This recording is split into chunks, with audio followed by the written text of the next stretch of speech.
everybody, to this week's episode. We really appreciate you joining us. This podcast really shows us how we can all learn, live, and thrive off of each other. By sharing our knowledge through our conversations, we will impart some knowledge whilst learning ourselves how to progress even further. Here is your host.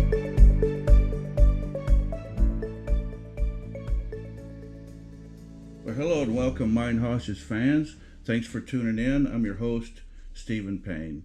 Today we have a very special guest, Ricardo Gonzalez. Ricardo is an ordained metaphysical minister from the International Metaphysical Ministry University and Seminary. He's a certified metaphysical practitioner and holds a bachelor in metaphysical science and is also a Reiki master. He works in the metaphysical community as a spiritual advisor, medium, and a tarot card reader. Ricardo specializes in angelic communications. Ricardo, welcome to the show. Well, thank you, Stephen. Thank you for welcoming me, and thank you for having me on. Yeah, it's a privilege to have you on today. It's really exciting, and this is going to be something really different than what we've had on the program before, but is definitely kind of a direction we're going, because one of the things that I've found kind of in my spiritual journey is there's a bit of a spiritual awakening going on right now. That is true. There's a big on Mother Earth right now. There's a lot of shifting taking place where people are actually moving from one thinking or one mentality, and they're starting to go in a different direction. And this vibration, if you really look at it, has been hidden for more than a year, but now the intensity is real strong. And this is why people are shifting right now, and they're moving on to different platforms, different ideas, different way of looking at things. So to me, it's a very good awakening that Mother Earth needs at this moment in time. Well, that may be, kind of the journey that I'm on now is a fairly recent, I call it awakening. And, I was raised as a Southern Baptist, and, I was taught and believed a certain way. And, this journey that I'm on right now, I feel like doesn't take me away from God, but it takes me closer to God. It gives me what I feel like is a closer spiritual connection that I never found in church. And so, one of the things we'll talk about in a minute, after we talk a little bit about your background is, the breaking the stigma a little bit of the spiritual journey in metaphysics versus kind of the religious dogma that I was taught. Yeah, and that's true. And a lot of people today, especially certain generations, they kind of have learned or seen that there's something beyond religion. And this is a tie that we all have. But it's something that's been around thousands of years. And what's really going on right now is people are really starting to look, there has to be something outside of religion. Or is there something outside of religion? So there's a lot of exploration that people are taking right now. And they're really starting to move forward with the idea, with the thinking, with the way they see things. And to me, I think that's a great awakening that the world is having. Your next door neighbor or friends, companions, relatives. And I think that is needed right now. We really need to see the platforms of spirituality in a certain way. And we really need to reintroduce ourselves on religion of what it's really about. And we really have to teach ourselves on how we can separate it. Or do we separate it? And this is something that people are doing right now.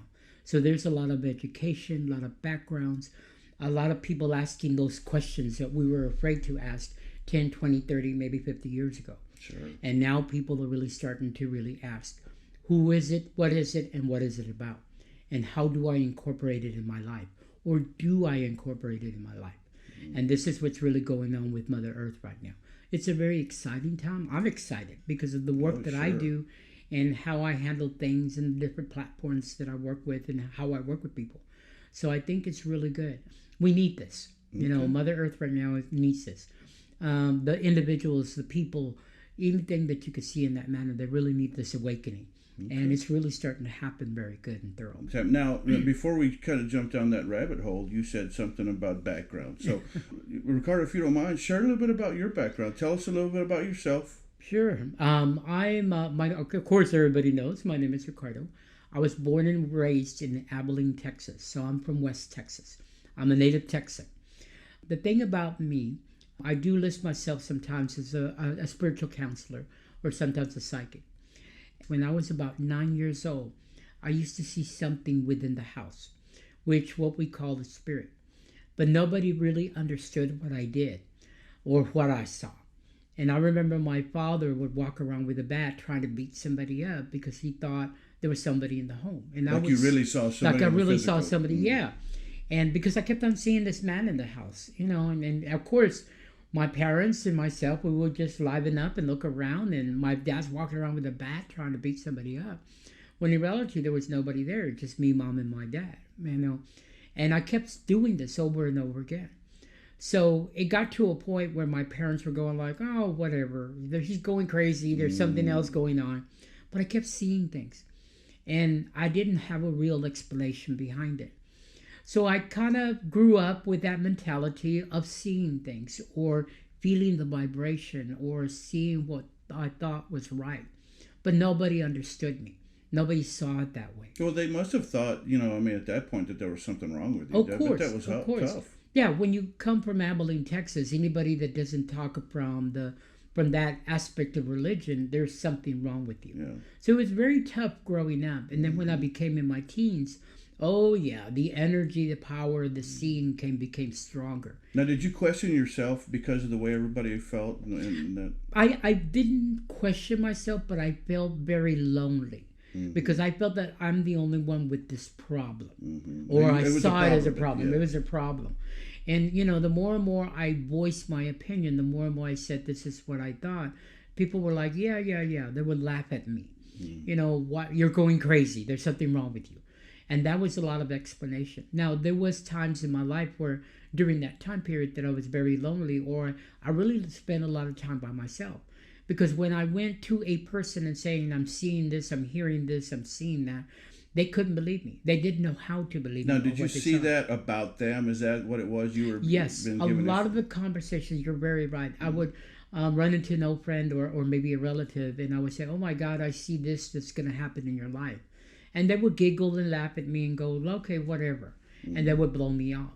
So whenever my conversations happened with people when I was growing up, in my teens, in my early 20s, people were looking at me like, there's something wrong with you.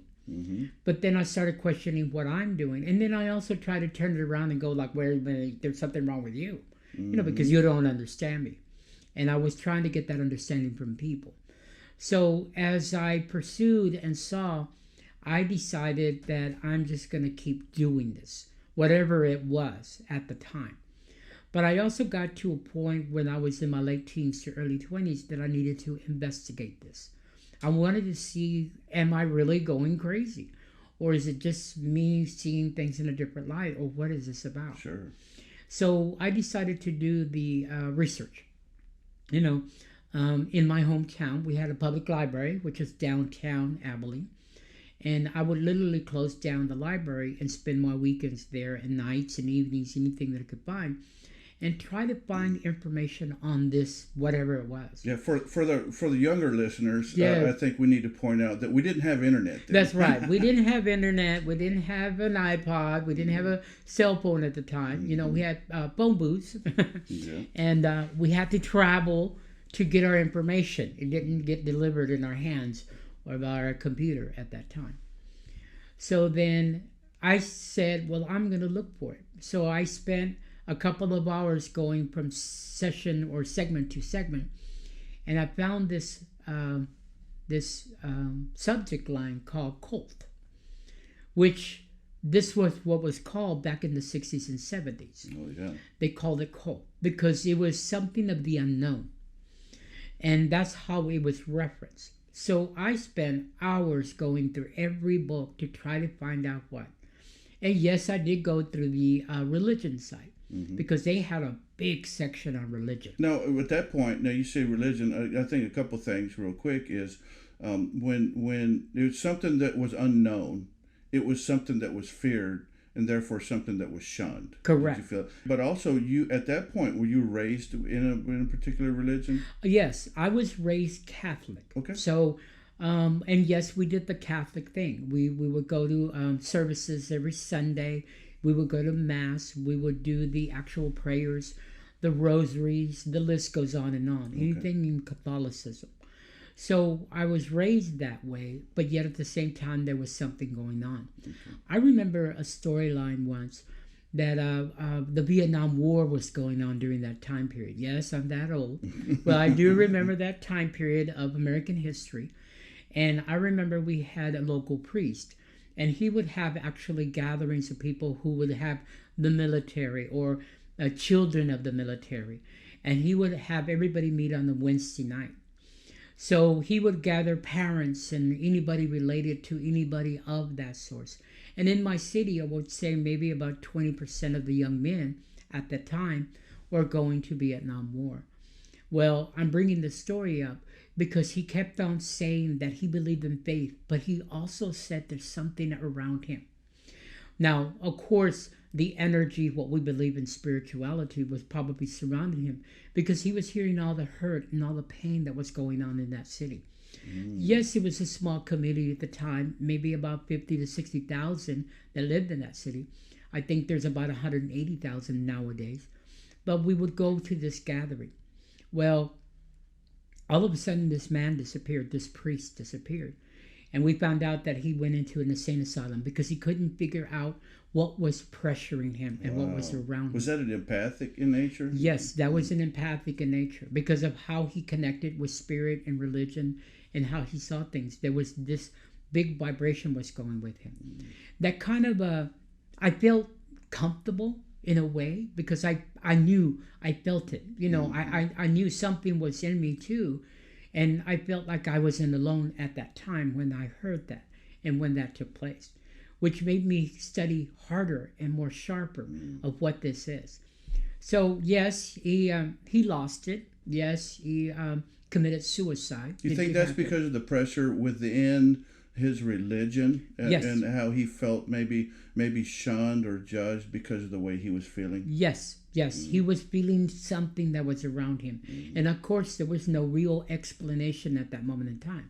You know, it's very hard to tell people in the late 70s and 80s and even the 60s what this is. Because this was something that was not really put on the kitchen table when people would gather for dinner and have this discussion. Right. So when I heard these storylines of what happened to him, it really gave me that encouragement that I didn't feel bad for him. I felt the presence. I felt the feeling that he was going through. So it made me really want to encourage myself to learn more. So I really belted into the situation. So I finally got several books. And I remember seeing things of spirituality, things of connection, things of understanding what psychic abilities are and what mediumship is. And I felt like, bingo, I got my answers. Somebody understands me. Somebody understands me. And at that time, I literally felt not disconnected, but connected to somebody. I remember inside of one of the books, there was a business card in it. And it had an actual phone number. And it had a lady's name on it. Her name was Sally.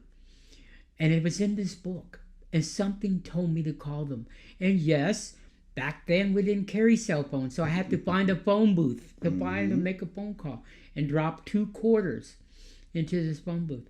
And I remember having a conversation with her. And she had a group gathering. But the group gathering was in Brownwood, Texas, which is a small community outside of Abilene.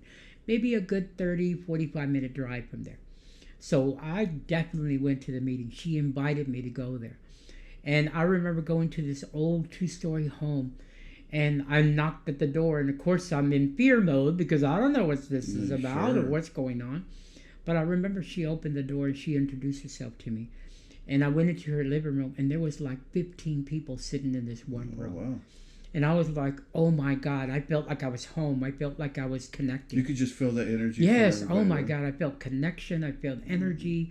I felt people understood me. And I remember driving home after that meeting. I was literally crying home because I said, oh my God, there's somebody who understands me. There's a group. Because until then, you were really, really alone. Yeah, I was alone and lost, and I didn't know what was there about and what was going on. Well, that's a good point. And again, we're going to go back to the fact that this is before the internet, and a lot of people take for granted now If you have a question about anything, if you fit into a certain category, if you want to associate with a certain group, it's at the tip of the keyboard. Correct. And we didn't have that then. And No. so you really were isolated. Correct. Very isolated. My only reference of information was a public library. So that's the only way we did it. No, we didn't have the cell phone that you can quickly get information in about 5 seconds, or go home and go to a computer or get an iPod together. We didn't have that back then. Our only reference was word of mouth and a public library, and maybe if you knew people who knew people who knew people. That was it. So I really moved forward on it. And it got to a point where I met her. It was late spring, if I remember correctly. And they were having like monthly meetings. I made sure I was at that monthly meeting no matter what. And in that time period, they talked about blessings and spirituality and pendulums and incense and psychic abilities. And no, you're not going crazy. It is part of a gift. And everybody always asked me about gifts and services and things. I mean, they really introduced me to a lot of stuff. And I was literally there every Friday night. I moved to Austin, Texas, February 1st, 1987. And I knew very well that I needed to continue this exploration. So, of course, now I'm in the big city, I went from Abilene, Texas to Austin, Texas. Bigger library? Bigger library, yes. And at that time, iPads and iPod and podcasting and computers, Yeah. and cell phones were being introduced to me. And I was like, wow, I could get information quickly. So, of course, I went through that training and experience, but I also knew that there had to be something out there. I couldn't imagine just that little small group of people. There had to be more people out there. So I did my investigation, and I found a school. No, it was not in Texas. It was in New Mexico. And I signed up for every class that I could think of. And yes, they had a degree plan that you had to be there, but also at the same time, since I was distanced, I spoke to a lot of counselors and administrators at the school and said, this is my problem and situation. So they really helped me. And I went after it. I mean, I flew in like 3 times a year just to make sure I got the credibility. Okay. I did everything that they told me to do. I did the writings and the lesson plans, and the list goes on and on. So it was kind of more by correspondence at that time. Yeah, true. But they called it distant learning. Right. That's what they actually called it. Well, as time progresses, after I did all the criteria and the credibility that they gave me, I was presented with a bachelor's in metaphysical science. Wow. And then after that, I asked the school, so what else can I get from y'all? And they said, well, we have a reverendship program that would be excellent for you. And I said, sign me up. I didn't ask a question or anything. I just said, sign me up. And they made me a reverend, a certified reverend. So I can do anything in that challenge right there. Okay, so like before we move on with this, because Yes. You have a lot of information to share, but I want to stop there because we've said a few things I think that for many listeners are going to be really outside their understanding. Okay.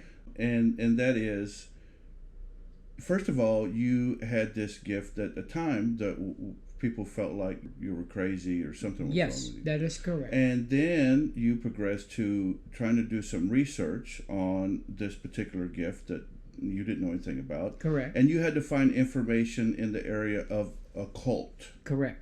And so because it wasn't widely known, because it wasn't understood, it was considered occult. And that's kind of where I want to go, because now you're talking about, you said spirituality, you said God, and now you're saying reverendship. And so for a lot of our listeners, like myself, that grew up in a specific religion and the dogma of that religion, that feels like, and what I was taught, that things of this nature were dark. Mm-hmm. And, some of the people who are listening right now that may want to know more information about what's out there, mm-hmm. about maybe a closer connection to God, a higher spiritual journey, but that feels like that they're, being judged, or that feels like, based on what they taught, that they're going down the wrong road. Tell me a little bit more about this reverendship and this walk that at one point people thought were part of the occult. Mm-hmm. Correct. And shed some light. Let's break the stigma. Correct. Now, As I was doing the research and doing more, I found out that in a bigger city, it was called metaphysics. Mm-hmm. Metaphysics is basically an umbrella name for several of these processes that take place. Now, in humanity, if we don't have some kind of label, we will not understand it. So we got to a point where you really needed to learn what cult was and what metaphysics was. Okay. So the division started. One was in a cult situation, and the other one was in metaphysics. Now, where do we put what? As these people developing these processes, religion rights people, spirituality, ministers, they saw that we had to give it a category. And the category was metaphysics. So what do we put under that umbrella? So there was an internal fight in culture of trying to see what was right and what was wrong. And multiple people from several religions, several people in spirituality, people who were in different dogmas, are trying to figure out where do we put what. So as the development of metaphysics, a lot of the cult was put under the umbrella of metaphysics. Mm-hmm. We also understood that you couldn't divide it, but you had to embrace it in a different understanding, a different definition, and a different way of looking at things. The people in the 50s, 60s, and 70s, if you said cult, they quickly saw that it was a dark side. Mm-hmm. Because remember, at that time, there was a lot of control on the religious level and also control by other in humanity. So we had to get that stigma. We had to get that mentality thinking out of that, and then we moved it into metaphysics. It was more embraced in the late 70s and early 80s because people were really trying to see that in a different way. Well, so it was what things are we talking about? You know, that we're labeling as metaphysics. Correct. Give Now, me an idea what okay. it is. Under the cult culture, if you were a psychic, they saw that as something that was given to you as a gift on the dark side. I see. Then what happened is there was an awakening in Mother Earth in about 60s and 70s, and people were going like, no, it's not that.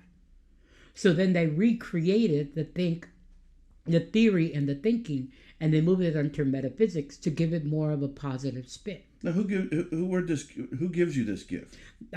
Gift is given to me by God. Okay. By higher spirit. And that's where I want to go with this because, you know, a lot of people, when you say dark side and cult or occult or things like that, but I want to make clear that that this journey, this gift, the path that you're on, this label, metaphysics, isn't taking you away from God. It's not satanic in nature. This is a gift given to you by God, the creator of earth, the creator of all of us. Correct. And let me tell you my definition behind that. There's over 7 to 8 billion people on Mother Earth. And God is pretty busy. You know, he has to deal with a lot of souls. But he needs help. So what he decided to do is send earth angels, people to help him. So this is people in the community of healing. Okay. Different types of healing for different types of services. So he gave these people a gift. And sometimes this gift is encouraged or given to you when you were born. Some people get it at the age of 5. Some people get it at the age of 60. Mm-hmm. But this is God's way of saying, I need help. I can't handle 7 to 8 billion people all by myself. Mm-hmm. Now, a lot of theorists, a lot of people in religion will go and bash me and go like, wait a minute, God can handle everything. True. But God will handle it in God's way, in God's definition, in God's vibration when he's ready. So maybe by providing these gifts, it's just another way for him to verify the fact that his power and to give gifts through people, through humans, to be again to kind of verify to people that well, can't you see that people have the gifts to heal? They did in the Bible, by the way. The disciples. Oh yeah, were The healed. disciples were a big encourager of healing. Yeah. Jesus was also a healer. If you would look at it, also his Mother Mary, was a big healer too. And throughout life, many people and many cultures have different types of healing. Some people will go to Buddha, Muhammad, Jehovah, Kuan Yin, Ganesh. And these are people of healers that actually live there. They're put in those positions to help Mother Earth in some level, in some way. In the theory of one, being that we're all connected to God, we're all connected to each other. Whether you call God Allah or you call Buddha, or what we're the thing I think for most people to understand is it's all the same thing. Yes, true. It's our Creator, the universe. Correct. God. You can call God whatever you want to call him. And that is what the source and the power that people are doing in the conscious to conscious level. They're really trying to see that.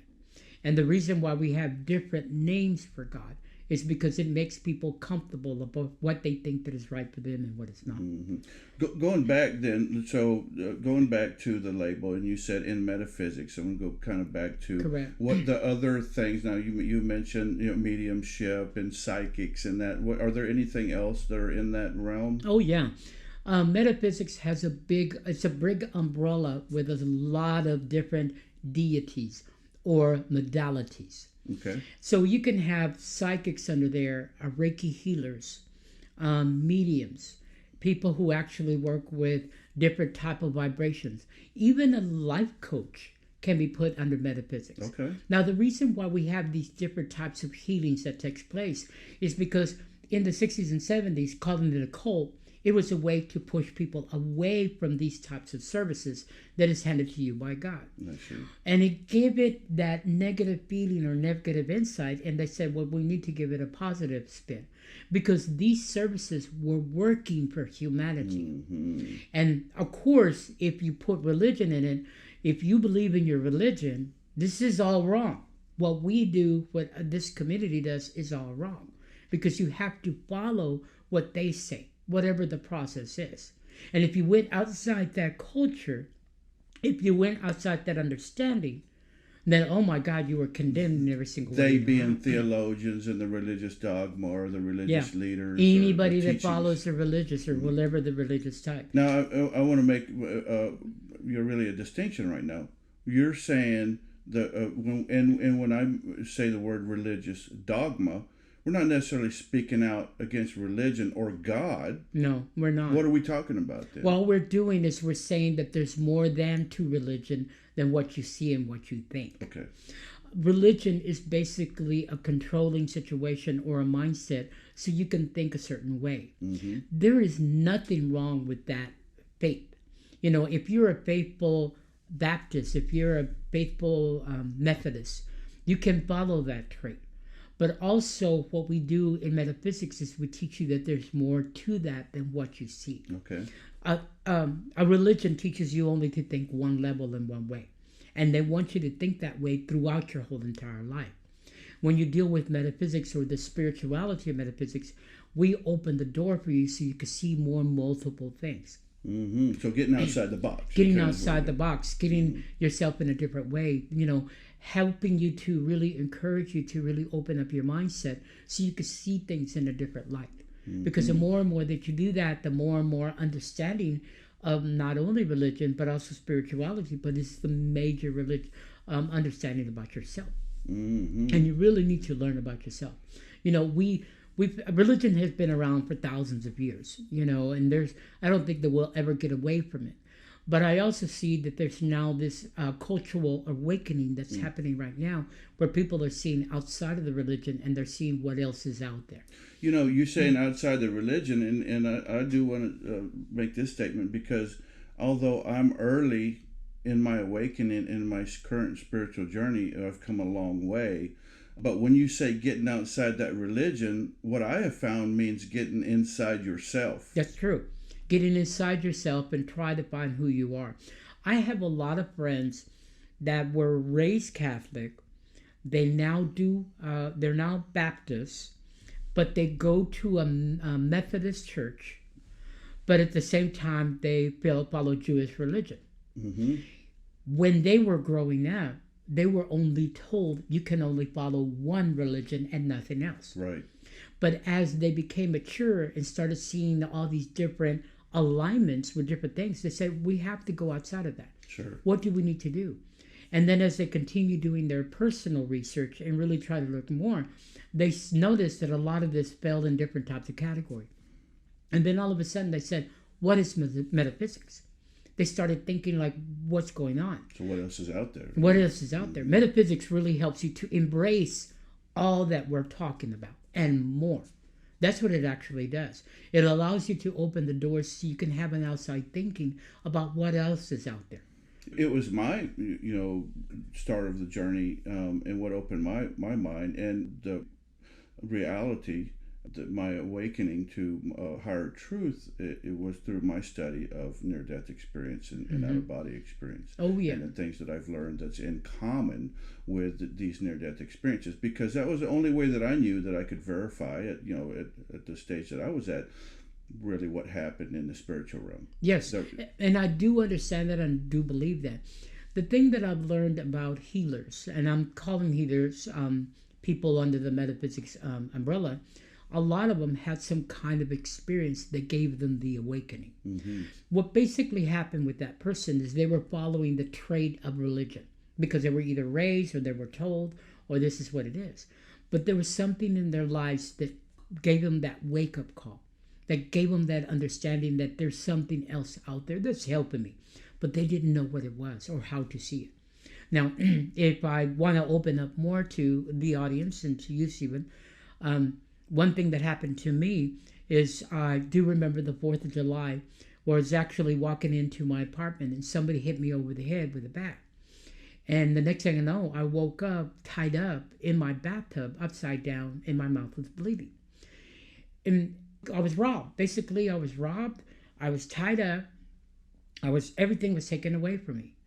But, it shocked me, but at the same time, it awoke me. It made me realize that there's something deeper inside of me more than anything else. And it was a very tragic situation. I remember that after the fact, I had a lot of cops over at my place in the apartment. They were questioning me in every way you know how. Pictures were going. They were untying me. Blood was all over the place. Everything was gone through my apartment. And yes, I could have been bitter and mad and try to get even. And how are we going to do this? And I could have really been in this negative ball. I do remember for a solid week, I couldn't sleep in my bed. I literally slept in the middle of the living room on the floor because I didn't want to touch nothing. And I left it there in that moment. But the reason I'm bringing this story to you and your audience is because it gave me an awakening. It gave me an understanding that there has to be something else. Because I promise you, it could have gone the other way. And I saw it go the other way. If the guy holds a knife to you and your mouth is bleeding and you're tied up and he keeps on saying to you, I'm going to kill you, something was stopping it. Something was preventing it from going to that point. And it could have been because of my either spirituality, maybe my religion thought, maybe my opening that I had at the time that really helped me and protected me. In some way, somehow, there was something going on. So I know I had to believe in something outside of what my religion was. Because I promise you, that could have gone the wrong way. Pausing right there for a minute, and this podcast is primarily about changing the mindset and focus on positivity, and we'll end up in a spiritual journey. But what you said right there was very important on a basic, fundamental thinking level, and that's you chose at that point to focus on the positive side of this event. So many people that hang on to hurts of the past, that suffer from PTSD and depression, and they struggle with negativity, oftentimes without really knowing it. In their subconscious, we hang on to these events and we replay them in our mind over and over again as a negative event. That is correct, because that's what we're taught to do. We're taught that any tragedy that happens in your life, you need to go negative about it. We are told to do that. And we see it in movies, television shows. We see it in radio. broadcasting, we always live on the negative side That's of how it. we get that victim mentality. Correct. Correct. So I decided at that time, I'm not going to live that way. But there has to be something stronger. Okay. Something kept me alive.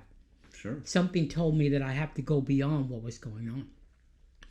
And with my experience in religion, my understanding of spirituality, and the tragedy that happened in my life, it gave me that awakening. It told me that I am more valuable on Mother Earth more than anything else. So I have to do something with this. And this is where it pushed that envelope for me. Okay. Big time. And I saw that I had to do something. Because at that time, a lesson that I learned, I'm not the only one going through this. So I have to do something to help. And yes, I could have been selfish and go negative and try to find that person and shoot him down and everything. But then I started looking at myself. It's like, what am I going to get from it? What is really going to happen to me? So this is where my awakening, my spirituality started getting stronger. The best healers are the ones who have gone through some kind of tragedy, because it helped them to create themselves and relearn what they're really about. Well, one of the things that I understand now, looking back, rather than, because I had that victim mentality. Mm-hmm. And I've been through my own walk, as we all do. We all have our own walk. But once I was able to come to terms with the fact that those things in my life that affected me the most there were lessons to be learned. Correct. And instead of staying kind of stuck in the mud, if you will, and reliving those events and looking at the negative, when I was finally able to find the lesson in that and realize that instead of being the tragedy mm-hmm. that I thought it was, mm-hmm. it ended up ultimately being a blessing. Yes. Oh, for yeah. my growth. Oh, yeah. And me thinking, I still think, every time we come to the 4th of July, I always think of that situation that happened to me. But, and I kind of step back, and maybe this is selfish, or maybe this is maybe not me trying to understand what happened. It's like, I look at it like it really gave me that boost and encourage. Now, I think of my life during that time period. Yes, I was a typical, normal person, negative this and negative that, and I hate everybody in the world. And maybe it took that shake-up mm-hmm. to make me connect, to make me understand that I have to incorporate religion, or maybe spirituality, or maybe the understanding of both. And then I had to go beyond that. Mm-hmm. I had to really see what metaphysics is about. So you were marrying them together? I was marrying together mm-hmm. and really putting together. And to this day, I still think about it. And, even though it went wrong or tried to go wrong, mm-hmm. I'm kind of happy it went through. Mm-hmm. I'm kind of happy I went through it. And you're still here. And I'm still here, yay. It taught me a lot. It taught me a lot about who I am and what I'm about and what I'm seeing. People get lessons every day. But some people listen and some people do not. Right. And the ones who go through tragedy is Spirit's way of saying, do something about it. You need to change. That's very interesting. And if you don't want to do it, I'm going to put you in a position to make you do it. And you'll have to continue to relearn those same lessons over and over again until you do. Until you get it. There may be different forms. Correct. But it's the same lesson. Correct. Okay. Correct. That's why if you have friends or companions, or people that why do they keep getting in the same car accident? I have a very good friend who a couple of years ago, for a solid year, he was in 6 car accidents. Oh my goodness. And I remember he came to see me like in October, and he was crying to me, and I said, so what's the problem? So he explained to me what happened. And then first thing out of my mouth, I went, so when are you going to learn the lesson? And of course, he blew up in every way you could think of. But once he calmed down and understood what I was trying to say to him, he kind of scratched his head a little bit, and he goes, that's a good point. I never thought of it that way. Yeah. And once he understood his lesson and what he was going through, and once we talked and counseled and really see things in a different light, he had an aha moment. Well, sure. None of us want to really admit that we're wrong, so we avoid that. We find the fault in everybody else. Oh yeah, That's human 101. We all do that. But it was his problem or the situation that took place where he finally got it. Ricardo, you mentioned a while ago during this event you kind of found your direction. Correct. And so would you talk to us about what that was? What did that evolve to? What that did, it put me in a position that I have to pursue metaphysics. Because during that time period in my life, maybe I would say about 8 months before the event, I was like, okay, I'm studying this, what this is about. And I was a typical human, what is it? What are we doing? And I was walking Mother Earth, walking around, doing the things that I needed to do in life. But I kept on questioning, what is it about? What is it about? What is it about? And even though I was doing the studying and the learning, and I was getting in groups and talking to people in that level, I still had that self-doubt. I still had that, I'm going crazy just like everybody said. Sure, you hadn't learned how to really truly apply it. Correct. And finally, I remember maybe about a month before that time period, I remember going, okay, God, you I'll bring it on if you want me to, or show me how to learn, or what do I need to do? Open yourself up. Open myself. How do I do this? Okay. I asked the God Almighty, I was like, okay. So, bam, this took place. And it gave me that awakening. It gave me that I have to understand and put it and pursue it in my mind. It was there. But I was a typical normal human. What is this about? Anything that we feel that puts us in an uncomfortable position, or it puts us in something that we don't understand, we quickly shy away from it. No, sure. Instead of learning about it and growing from it. So you said this took place. Tell me about what is this? The actual event, the actual me being tied up and put in that position. So that was the awakening. That was my awakening. That was my position, because I asked God a month earlier, how are you going to awaken me? What do you need to show me to get me into that position? Well, what did you ultimately do with that? I took the information after that. I cleaned myself up. And then I told God, I accept the gift that you have given me. And I will pursue and do anything that you want me to do to help others, help myself, and help people around me. And as soon as I had that one-to-one conversation with God, all of a sudden, these gifts that I keep talking about, that I kept going up and down and like a roller coaster ride, it finally just came together. And I accepted and I appreciated and I moved on with it. And ever since, I have not looked back. I do see what happened to me. And to me, it's a God gift, because He gave me that awakening. But I was the one asking, what, who, where, why, how, what's going on? How do I do this? And I was the one repeating those questions. And on spirituality level, Spirit was going, okay, we're going to listen to you. And we're going to get that information to you. Now, of course, we all want easy peasy to get our information. Every person I know. But it doesn't work that way. It's a grind. It's right. It's life 101. I think that's a point that I want to make to our audience, especially those that are going through something right now. For those people that want to fundamentally make a change in their life, that are trying to overcome negativity and doubts and fears, and that is, number one, I know beyond a shadow of a doubt that there's something better for you. Oh yeah, there is. The other thing is though, and I've talked about this, and we'll continue to talk about this, is that once you finally increase your awareness, once you finally accept responsibility for where you're at in your life, for your own thoughts and your own actions, you can change it. You can turn it around. Yeah. But you have to be willing to put the work in. You do. And you also have to give yourself the permission to accept it. And that's where people fail a lot. Because they do, I know a lot of people who do the readings of the books and they do the studying. And nowadays we have YouTube. You can do a YouTube on and try to find out what's going on. But are you willing to accept it?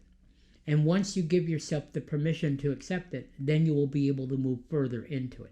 But you have to be ready for it, because one thing that will happen is going to change your life.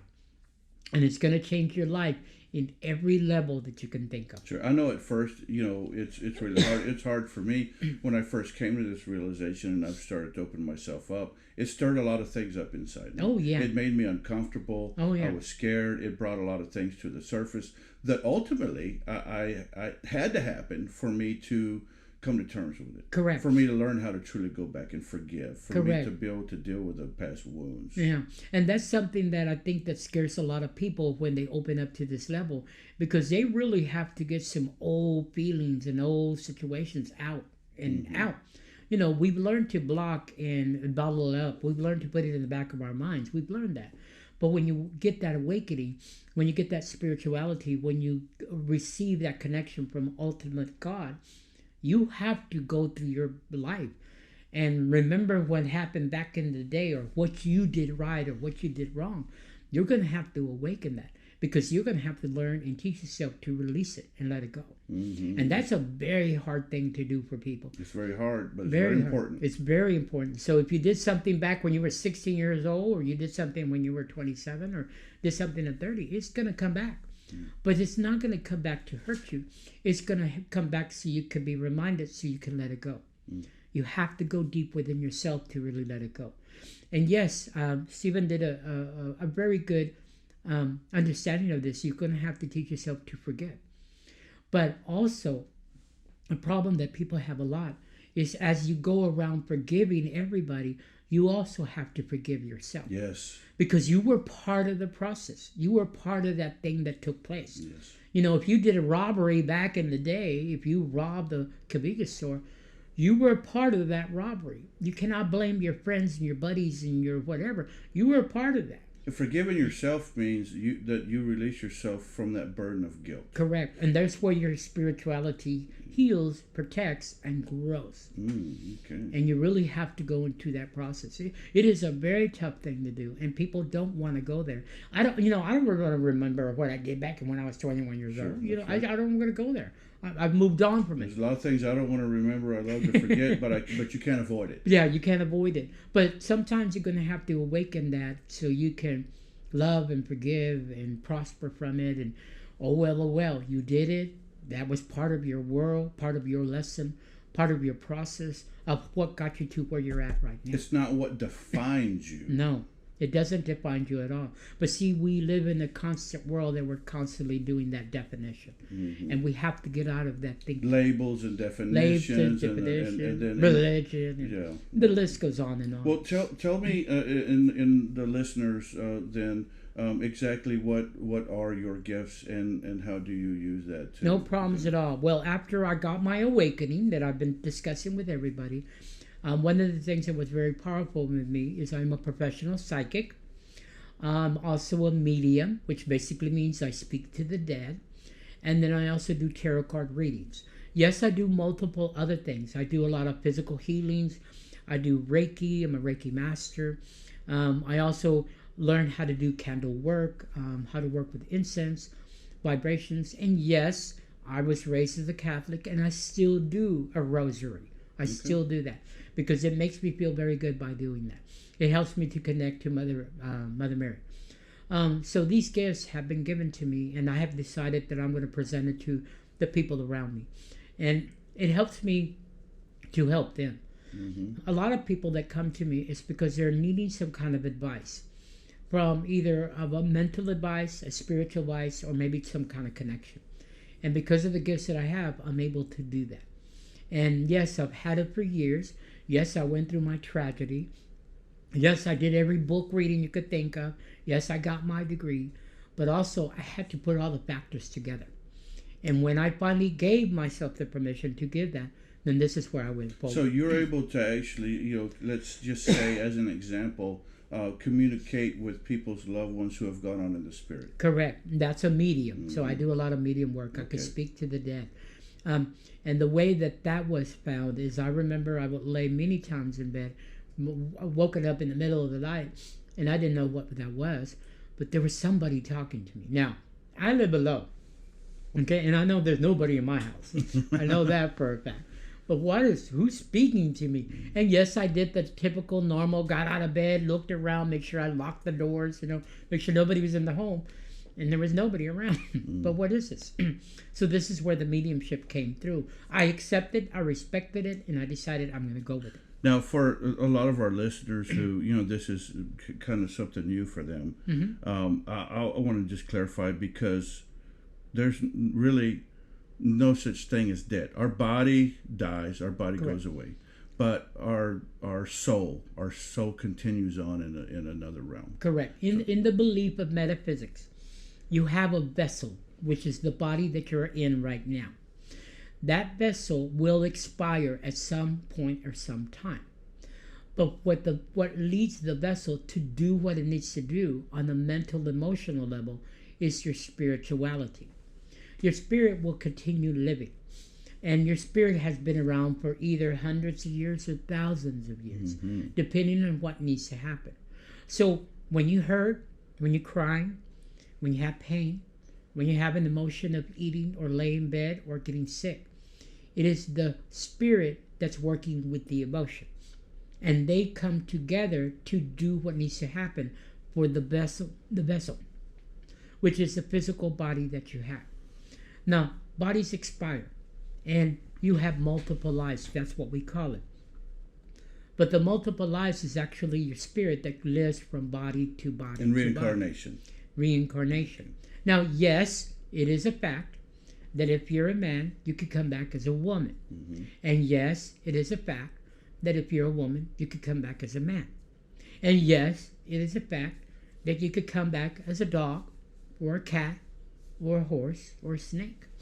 You can come into that level. So those souls do occupy other forms. Correct. All beings, all living beings, have an internal soul. Whether that's a cricket or your next door neighbor or a friend, a companion, or your dog or your cat. They all have spirits. So when they act and react to whatever the action you're doing, it's the emotional and spiritual level that is tying together that's creating the emotion, the feeling. That's very interesting. That's a lot for a lot of people. It is a lot to comprehend. Yeah. Because, again, I'll go back to religion at this point. We're taught, no, some religions teach you no such thing. Some, don't do that, blah, blah, blah. And we start talking about reincarnation, people just glaze over. Oh, I know. They say, glaze over and they're like, what? Like the Buddhists believe that everything has energy. Everything has a soul, including a desk, a pen, a piece of paper, your clothes. They believe that it all has it. Your glasses, whatever. That's what they believe. Wow. In metaphysics, we believe that everything is soul-based, which basically means you're running your body because this is a soul that's doing what it needs to do. And this is where that umbrella of metaphysics falls into. Well, because we're limited on time, and I know you're going to be back and we'll discuss other topics. Yeah. I've got a couple things I'd like to touch on. On that note, when we talk about being reincarnated, when we're talking about, that this vessel expires, and really when you look at it in terms of the actual time we spend here on Earth versus eternity, it's just a drop in the bucket. It's a drop in the ocean. Oh yeah. But that being said, what is the purpose of having to come back? What is the purpose of our life here on Earth? Well, basically what's going on is you're learning lessons. Lessons so your spirit can grow and prosper and become more vibrant and more of a higher vibration. For what purpose? So you can actually go into a higher being into the universe, because we're all going to be escalated. We're all going to go either into heaven or what we call heaven, and we're going to be either sainthood, or we're going to become an angel, or we're going to be something that's going to help humanity or the universe. Because there are various realms of heaven. Correct. And so this, I refer to, and I've heard many other people refer to our life here on Earth as a soul school. That's what's going on. Think of it this way. Let's say that you decide that you want to go back to school and you want to get your master's degree. Well, if you really think about it, to get a master's, you have to take that class and this class and go to this counselor, everything. And then all of a sudden you got your master's. Well, think of it as a master's in spirituality. So everything you're going through in your life, you're going so you can develop that master's so you can go and get ascended. Very good analogy. Very good. So that's basically what you're going through. Okay. Now, a lot of people argue me down and they go, well then why did I go through this, and why did that happen, or how come I'm always this? I said, that's part of your Because you're training. supposed to learn. You're supposed to learn that process. That's why you're doing that and going through. That's awesome. Well, then let me ask you this, because there's a lot of people right now listening that we may be blowing their mind. Oh, of course, yeah, I feel it. and there's a lot of people though, right now that are open. They need change. They want change. They're looking for something. They're just at the beginning of their journey. They're like, listen. Right now, I'm just trying to get out of this negative mindset. I'm just trying to change my way and find the positive in everyday life, which, by the way, I think is important. We do have to take this in steps. Oh, of course, yes. It is a journey. But let me ask you this.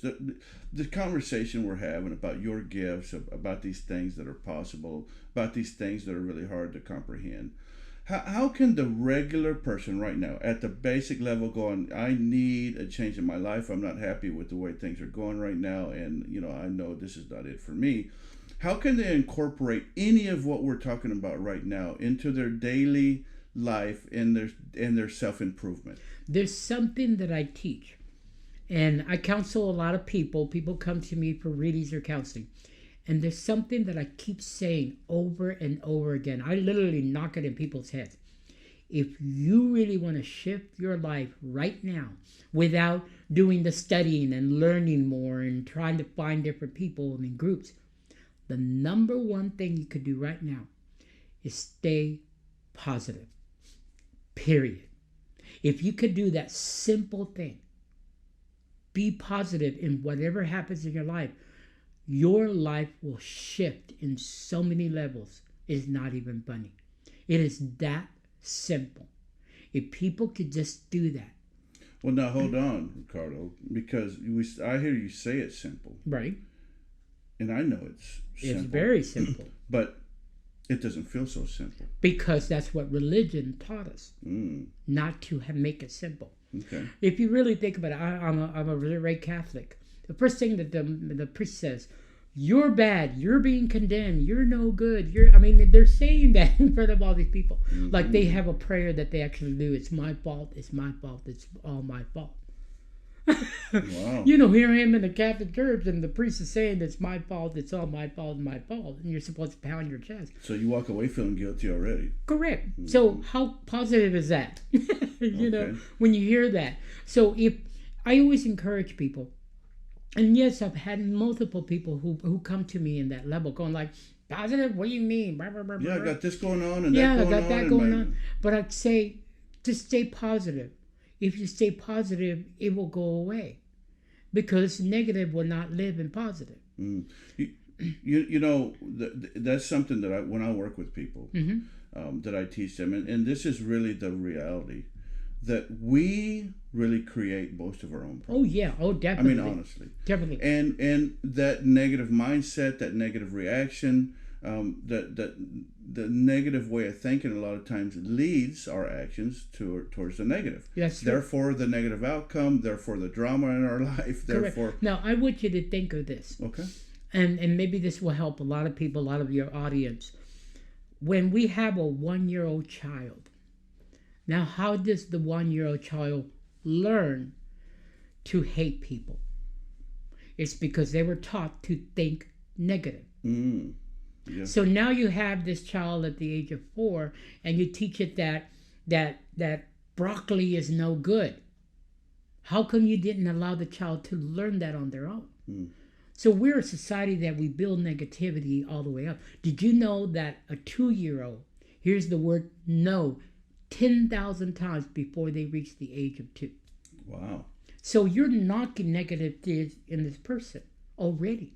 And then as they grow or they become teenagers, no, don't do that. Oh, you better do that. Or you better listen to me. We're pounding the thinking of the individual as they grow up.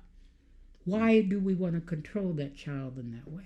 One of the parallels that I draw sometimes when working with people is in talking about a child learning. Is let's say, for instance, that my mother was colorblind, okay? And she taught me that this object was pink. Okay. And she didn't know if it was pink or not. Turns out that this is what everybody knows as green. But she teaches me at a young age that this green item is pink. I don't know any better. All I know is I learned that this green item is pink. So I grow up thinking this is pink. And I think in a lot of ways that's what happens in religion is you're taught that this is the way to think. You're taught that this is what that is. So therefore, that is your reality. Correct. And unfortunately, that is your only reality until you open your mind and get outside. Correct. And a lot of those religions teach you to think negatively about yourself and others. And then when I come and I encourage people to think positive, they quickly go like, why? They quickly go into that mentality. Why are you telling me to think positive? Isn't that crazy that you get more pushback for just trying to teach people to be positive? I know. I tell them, look, I want you to spend your day tomorrow. When they come to me, I say, spend your day tomorrow thinking positive. And they're going like, oh, I'm not going to do that. I have a bad relationship. I have a bad boss. You know, my dog hates me. My back hurts. My dog bit me last night. You know, I'm hearing all this. And I'm like, give it a positive twist. Yes. Give it a positive. That's all you have to do. Do that. And you don't have to do it all day. You could do it for 5 or 10 minutes. And I promise you that 5 and 10 minutes becomes an hour, and then it becomes a half a day, and the next thing you know, it's that afternoon. And you become very positive. If we can take the time to think negative about something, we could take the time to think positive about something. That is so powerful. That is more powerful than what most people can even comprehend. That is true. It is simple as a thought. And by the way, I want to point out to our listeners that it's really one of the only things in life that we can actually control. That's true. That is true. You can control that mindset, that mind thinking. Yeah, we don't have much control about a lot of things in life, but you can take control of the mind. Correct. Like Napoleon Hill said, take control of your mind, of your own mind and the way. Correct. And that's something that I always teach a lot to people is that if you want it, you can have it, but you have to control it in mindset. And when you control it in mindset, you will receive it. But it's up to you whether you want to do that or not. That's amazing, Ricardo. Well, I'll tell you what, I think that's a good place to leave our listeners. Yes, it is. It's a good place to leave them because that is my assignment to the listeners today. For the next 2 weeks, my challenge to you is to wake up every morning and find a reason to be thankful. Spend 5 minutes every day for the next 2 weeks being thankful for something. And I promise you, the fact that you woke up is reason enough. Oh, I agree. And so, Ricardo, I would like for you, before we sign off, to talk to me and the listeners and tell us about how they can contact you. Tell us a little bit about your business and how they can find out more about what you have to offer and explore their gifts. No problems at all. I actually have a website called findingyourlifepath.com, and you can actually just Google that or find my name. I also have a small school, which is an Austin Metaphysical Academy. And you could go to the website, which is austinmetaphysicalacademy.com, and where we can actually encourage you, teach you, mentor you, mold you. I also do a lot of private readings and private events, a lot of situations, so you can always find me in Central Texas somewhere. And you're more than welcome to get in contact with me in several different ways. I really encourage people to really learn outside of themselves. And something I always do is I always work very positively.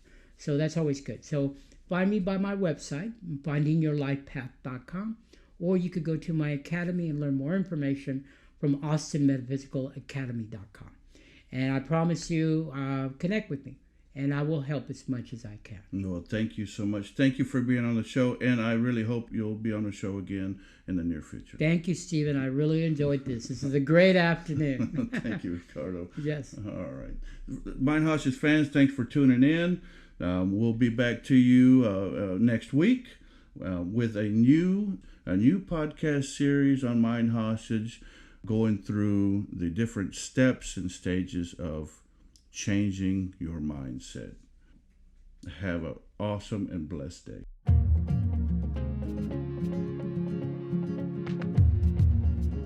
Loved what you've heard on this week's episode? Well, the answer is simple. It would mean the world to us if you could head over to iTunes and leave us a 5-star review and feedback. Spreading the word really is the best way to grow our podcast and achieve even greater things. Thank Thank you.